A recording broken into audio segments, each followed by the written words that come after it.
नमः संस्कृताय। संस्कृत कक्षा में आपका स्वागत है।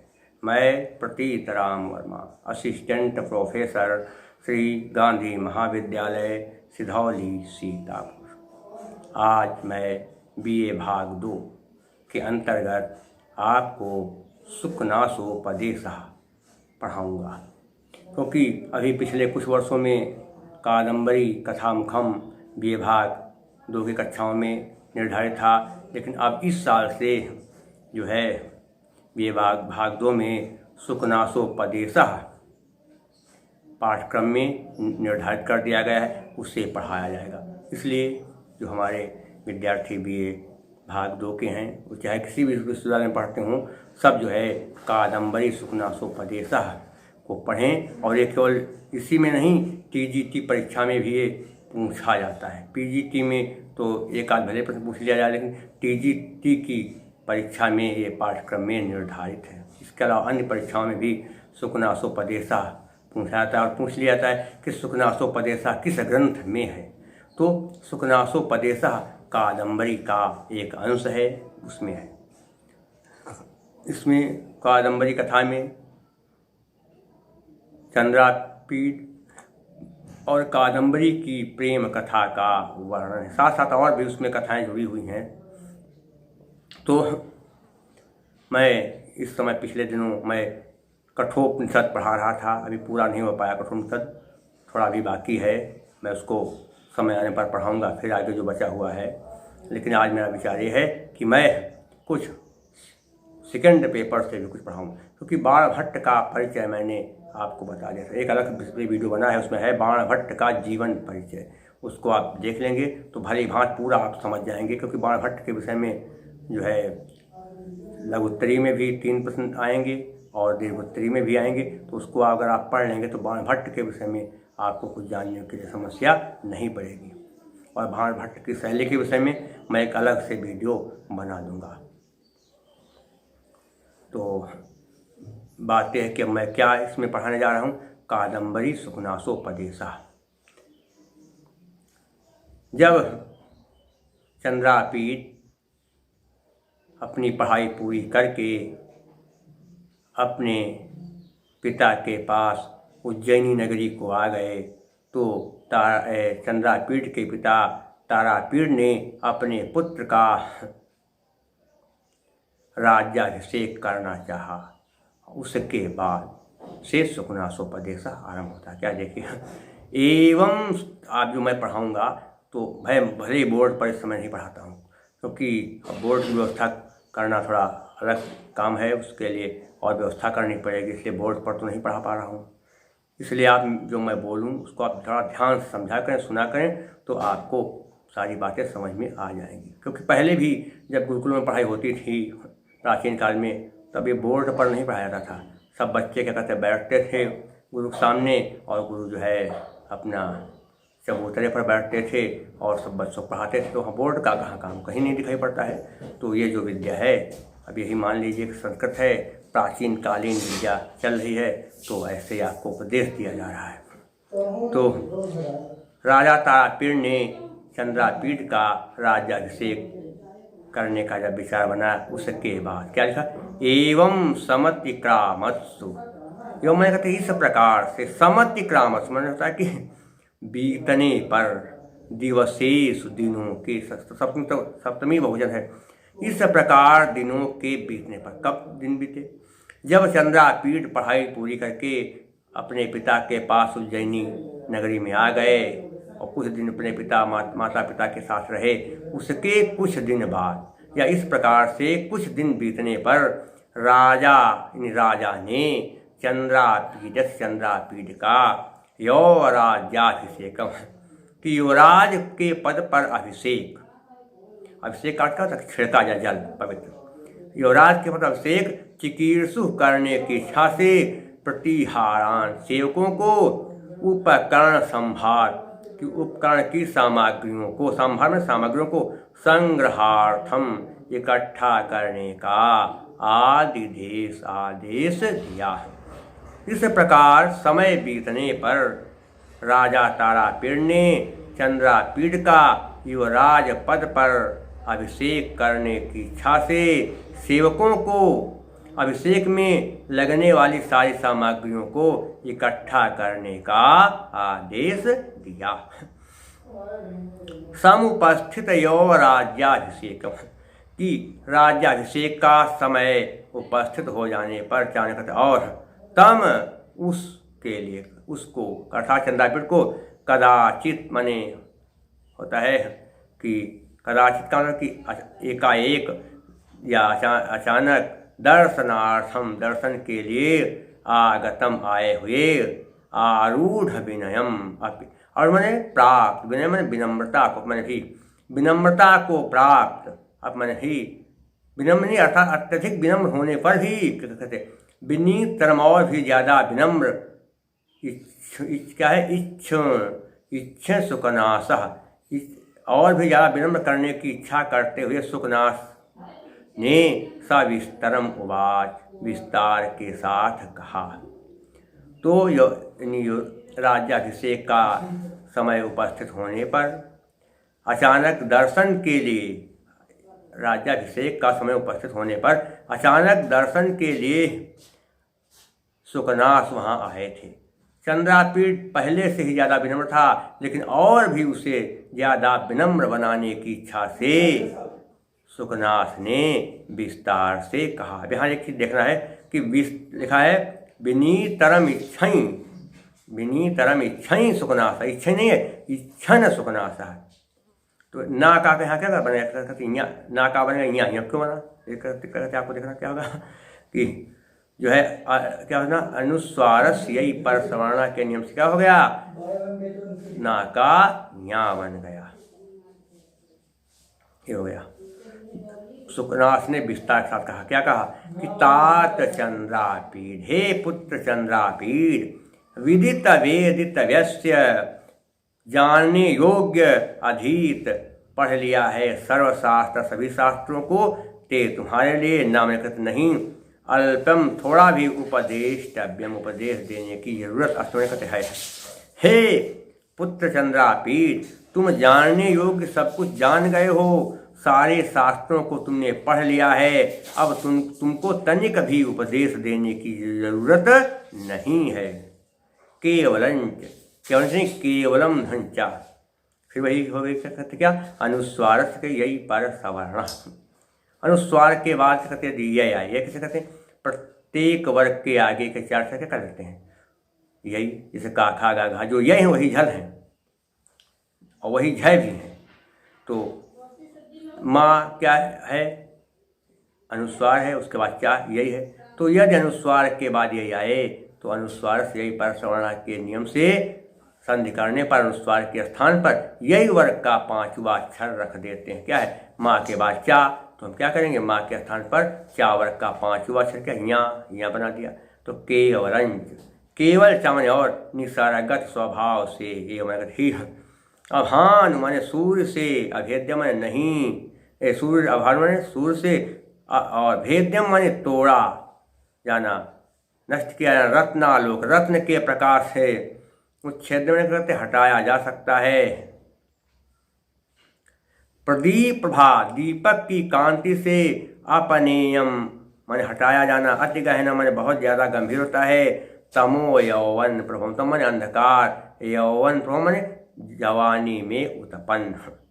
हे वत्स, जवानी में जो अज्ञान रूपी अंधकार पैदा हो जाता है, पुत्र जवानी में जो अज्ञान रूपी अंधकार पैदा हो जाता है, उस अंधकार को सूर्य की किरणों से हटाया नहीं जा सकता है, और ना ही रत्नों के प्रकाश से उसको मिटाया जा सकता है, और ना ही दीपक की कांति से उसको मिटाया जा सकता है, क्योंकि वो बड़ा ही गंभीर होता है, बड़ा ही घना होता है और बड़ा ही विषम होता है। अपरिणामोपसमो, आ माने नहीं, परिणाम अंत, और अंत ही नहीं होता क्या, उपसम माने अंत, दारुण माने बहुत भयंकर होता क्या, लक्ष्मी मतलब लक्ष्मी का जो कहते घमंड है, पैसे का जो घमंड, पैसे का या लक्ष्मी का जो घमंड होता है वह बड़ा भयंकर होता है। बुढ़ापा आ जाने पर भी वो शांत नहीं होता, समाप्त नहीं होता है। लक्ष्मी अर्थात पैसे का जो घमंड होता है, बुढ़ापा भी अगर आ जाएगा तब भी वो शांत नहीं होता है, वो बना ही रहता है। जब तक मर नहीं जाएगा आदमी तब तक लक्ष्मी का घमंड बना रहेगा, हमेशा बना रहेगा, क्योंकि बुढ़ापा आने पर भी वो शांत नहीं होता है। कष्टमनंजन वर्त साध्यम परम, कष्टमनंजन वर्त साध्यम परम। कष्टमनंजन का अर्थ क्या हो गया कि बड़ा ही कष्टकारी है।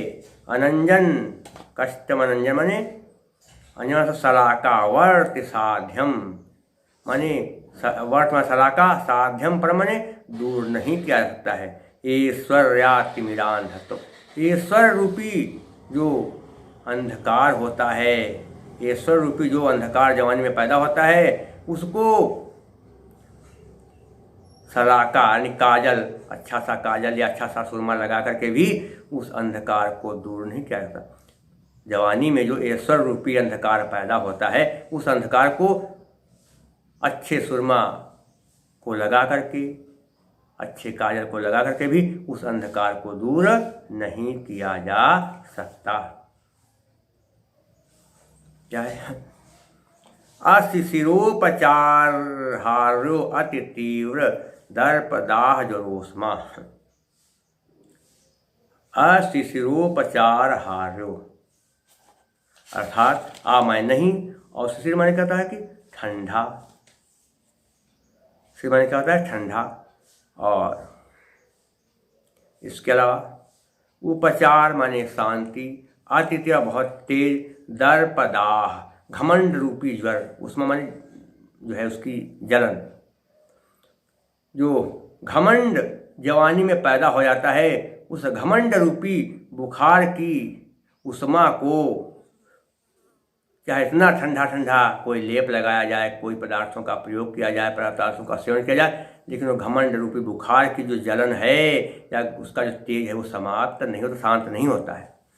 जवानी में जो घमंड रूपी क्या कहते हैं बुखार चढ़ जाता है, उस बुखार, वह बुखार इतना तेज होता है, जवानी में जो घमंड रूपी बुखार चढ़ जाता है, वो बुखार इतना तेज होता है कि उसकी उष्मा को लगातार ठंडे पदार्थों का प्रयोग करने से भी शांत नहीं किया जा सकता है।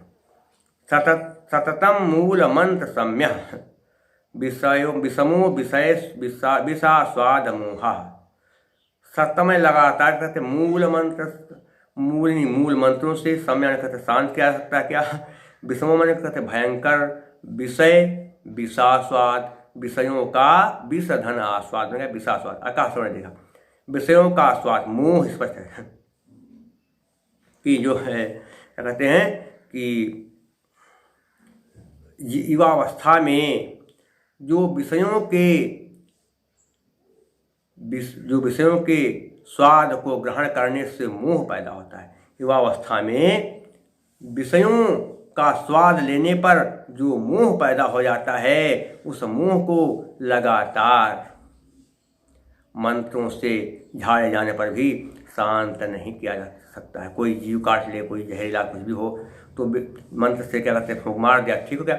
लेकिन विषयों का जब कोई व्यक्ति स्वाद ले लेता है, और विशेषकर युवावस्था में, जब कोई युवावस्था में विषयों का स्वाद ग्रहण कर लेता है तो उसका स्वाद लेने से ऐसा मोह पैदा होता है कि उस मोह को मूल मंत्रों के द्वारा झाड़े जाने पर भी शांत नहीं किया जा सकता है। और विषय कौन कौन से बता चुके हैं कई बार। अगर आपने क्या कहते हमारे कोई और वीडियो देखे हो तो क्या कहते देखा होगा कि सुना होगा, क्या कहते कौन कौन विषय सुन लीजिए एक बार, फिर से क्या कहते क्या होगा कि विषय के कहते होते हैं 5। कौन कौन से? शब्द, स्पर्श, रूप, रस, गंध। पहला क्या? शब्द। शब्द कहाँ होता है विषय? वो शब्द तो है आकाश का गुण, लेकिन शब्द जो है कानों में होता है। कान हमेशा चाहते हैं कि हमको वही चीज़ सुनने को मिले जो हमारे कानों को सुनने में सुंदर लगे, हमको आनंद दे। और हर प्राणी और युवावस्था में चाहता है व्यक्ति, या युवावस्था बात चल रही, चाहता कि हमको हमारी सब लोग तारीफ करें, हमको हमारी बड़ाई करें, और हमको अच्छे अच्छे चीज़ सुनने को मिले, गाना गीत सब कुछ सुनने को मिले जो हमको मज़ा आए सुनने से। तो क्या है, कान चाहते हैं कि खूब सुनने को मिले, मन चाहिए। क्या है? शब्द, स्पर्श। और युवावस्था में क्या होता है, सभी युवक युवती चाहते हैं कि हम उन चीज़ों को छूएं, उनका स्पर्श करें जिसको छूने में हमको आनंद आए, स्पर्श करने में आनंद आए। और ऐसी वस्तुओं को छूने में, ऐसे प्राणियों को छूने में किसी का पेट भरता नहीं, मन भरता नहीं। जितना स्पर्श करेंगे उतने क्या कहते हैं और इच्छा बढ़ेगी और लाओ। थोड़ी देर तक छुआ सुखा लो, 1 घंटा छू लिया, 2 घंटा, 4 घंटा, कहो रात भर उसी वस्तु से लिपटे रहें, तो ये क्या है? विषय, स्पर्श। स्पर्श का त्वचा भी होता है। तो स्पर्श, जिन वस्तुओं को स्पर्श करने में आनंद आता है, मजा आता है, उसको जो है प्रत्येक प्राणी छूना चाहता है कि इसको हम अपने शरीर से अलग न होने दें। क्यों? स्पर्श में आनंद आता है। सब इसका रूप, जो वस्तु आँखों को, रूप होता है आँखों में, और आँख अग्नि का गुण है। तो अगर आँख किसी सुंदर उसको देखती है तो लोग पलके तक नहीं मारते, उसको लगातार क्या कहते देखते रहते, कहते खूब बड़ा मजा आ रहा है, और उसको बार बार जो चीज़ मन को भा जाए, अच्छी लगे, उसको आप देखेंगे, लगातार देखते रहेंगे, और इच्छा नहीं बढ़ती। तो क्या है? विषय है। विषय की वजह से क्या है? अच्छी, हमको जो चीज़ पसंद आएगी उसको हम बार बार देखेंगे, लगातार देखेंगे, इच्छा नहीं बढ़ेगी। सब इसका रूप। रस, रस होता है जिह्वा में, और जल, रूह है इसका गुण। तो जिह्वा हमेशा नए नए स्वादों को लेना चाहती है, खट्टा, मीठा, नमकीन। अब तो क्या करते हैं लोग, खाते पीते क्या करते हैं, देखिए जब तमाम क्या कहते हैं पार्टियों में जाते हैं, कार्यक्रम में, तो वहाँ दुनिया भर का तो अच्छी अच्छी सामान खाएंगे, लेकिन उससे भी क्या कहते हैं नहीं भरता पेट, तो क्या करेंगे? कहें लाओ थोड़ा मसाला खा लें, लाओ बीड़ी पी लें, सिगरेट पी लें, तंबाकू खा लें, पान खा लें, इलायची, तो दुनिया भर के स्वाद तो सब ले लिया, इसका और भी इच्छा, और शराबी तो उनको शराब में मजा आता है। तो क्या जीवा जो है तमाम प्रकार के रसों को ग्रहण करना चाहती है, और उससे कभी किसी की कहते इच्छा भरती नहीं है। तो क्या है? रस, ये क्या है? विषय है। गंध, नाक हमेशा उस गंध को लेना चाहती है जो उसको अच्छी लगती है, जो गंध हमको अच्छी लगती है, सुगंध, उसको हम बार बार ग्रहण करना चाहते हैं। क्या है? विषय। तो युवावस्था में विषयों का स्वाद जब लग जाता है तो उस स्वाद की वजह से ऐसा मोह पैदा होता है कि वो लगातार मंत्रों के झाड़े जाने से भी शांत नहीं होता है। क्या है? नित्य स्नान शौच्य बाध्य बलवान राग मलाव लेप। नित्य में लगातार स्नान में नहाने से, शौच में पवित्रता रखने से, बाध्य मैंने क्या कहते हैं अबाध्य, दूर, अबाध्य दूर नहीं होता है, कि बलवान शब्द क्या? राग मल, राग की गंदगी, अवलेप, लेप। और जवानी में सांसारिक आसक्ति मन में, दिमाग में ऐसी चढ़ जाती है, जवानी में दिमाग, मन में ऐसी आसक्ति चढ़ जाती संसार की कि उस आसक्ति को चाहे इतना नहाया जाए, स्नान किया जाए, खूब लेप लगाए जाएं, अब खूब पवित्रता रखी जाए, शरीर को स्वच्छ किया जाए, लेकिन वो जो जवान सांसारिक आसक्ति है वो शांत नहीं होती है। अजस्त मच्छपावसान प्रबोधा घोरा च राज सुख सन्निपात निद्रा भवति इत्यतः विस्तरेण आविधीयसे। अजस्त्र में कहते लगातार, अजस्त्र लगातार, छपा माने रात, अवसान क्या कहते अंत हो जाने पर भी क्या कहते हैं, और क्या है? अप्रबोधा नहीं जागते हैं, घोरा, घोर इसमें भयंकर चावने, और राज सुख, राज के सुख मिलने से सन्निपात एक बीमारी होती है कि अंग काम ही न करें, निद्रा नींद बहुत बड़ी होती है। राज्य अगर जवानी में सब सुख मिलते कहते हैं राज्य मिल जाए जवानी में, अगर राज्य में अगर जवानी में राज्य का सुख मिल जाए तो फिर राज्य का सुख मिलने से ऐसी सन्निपात निद्रा पैदा होती है, नींद पैदा होती है कि रात समाप्त हो जाती है, लेकिन नींद पूरी नहीं होती है। नींद जो है लगातार बनी रहती है। राज्यों का सुख मिलने पर, जवानी में राज्य का सुख मिलने पर ऐसी भयंकर नींद आती है कि रात बीत जाने पर भी नींद पूरी नहीं होती है। इत्यतः, इत मैंने इसीलिए अतः मैंने क्या, इति धन अतः इकोण से इकाया बन गया, इसीलिए विस्तरेणाविधीय से विस्तार से कहा जा रहा है, विस्तार से बताया जा रहा है। क्या देखना अगला, अभी गर्भेश्वरत्वम अभिनव यौवनत्वम प्राप्ति।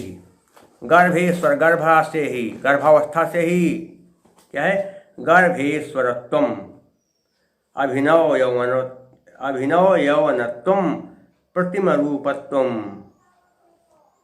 अमानुष शक्तित्वंचेति महतीयम खल्वनर्थ परंपरा।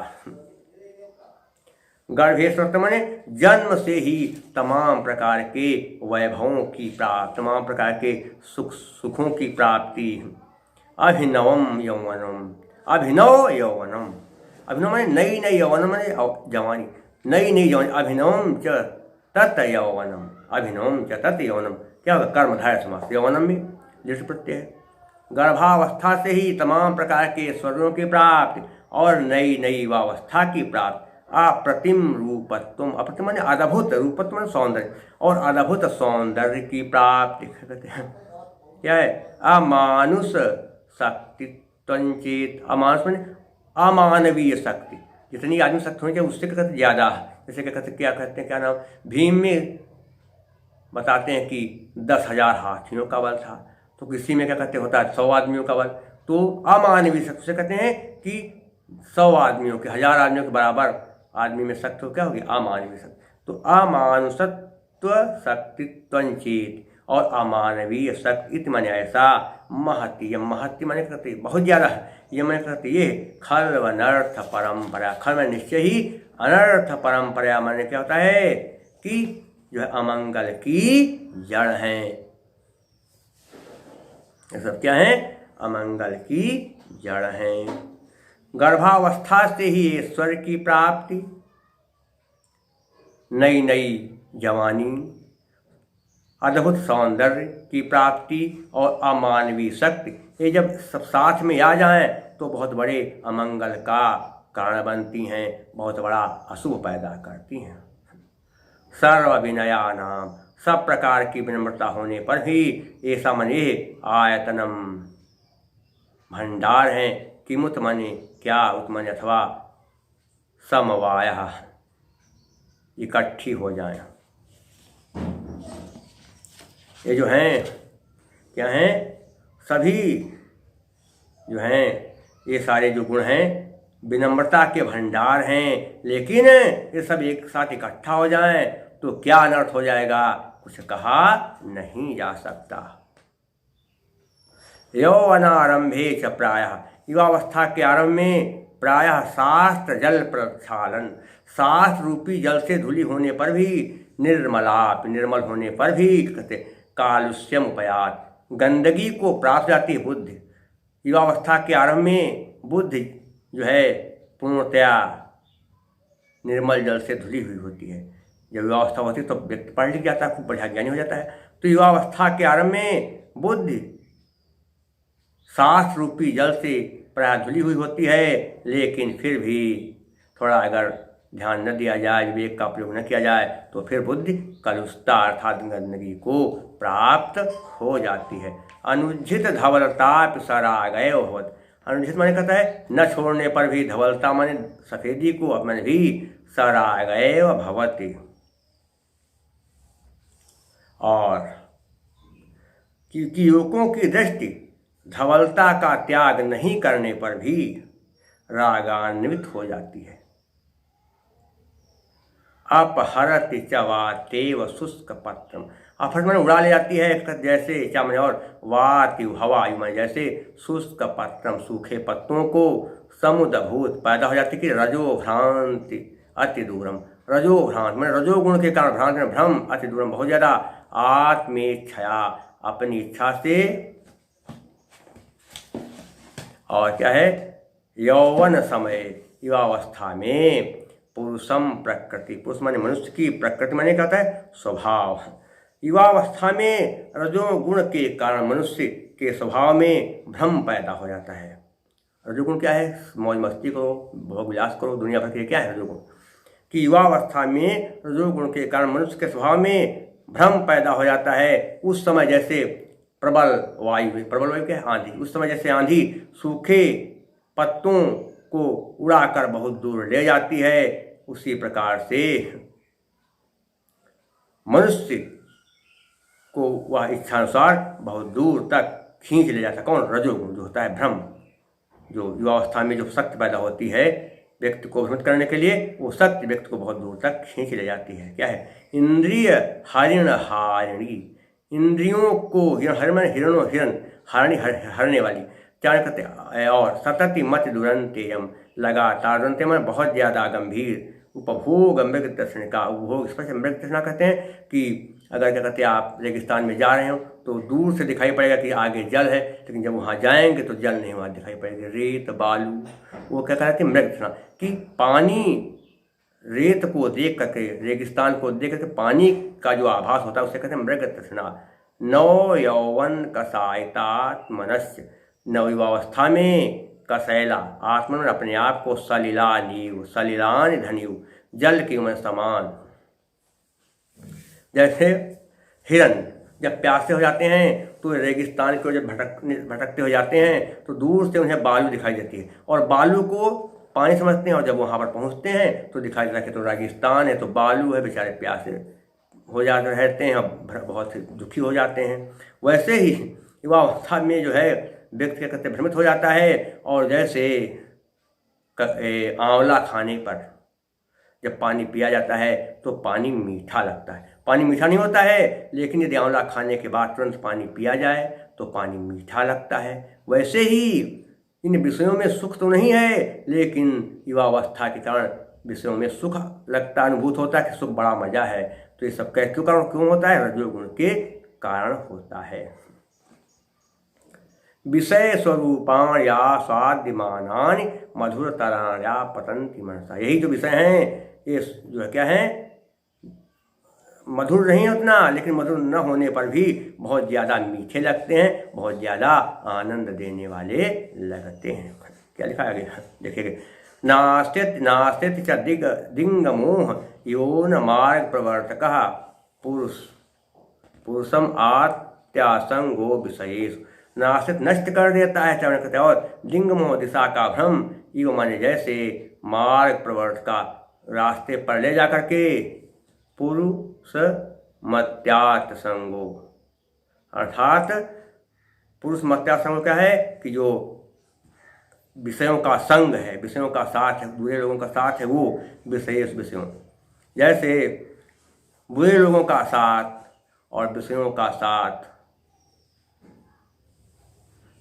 जो है व्यक्ति का बुरा करता है, अहित कर देता है। वैसे ही क्या है, कामिनी कंचन आदि भोग पदार्थों में अत्यंत आसक्ति भी मनुष्य को कुमार्ग में ले जा करके विनष्ट कर देती है।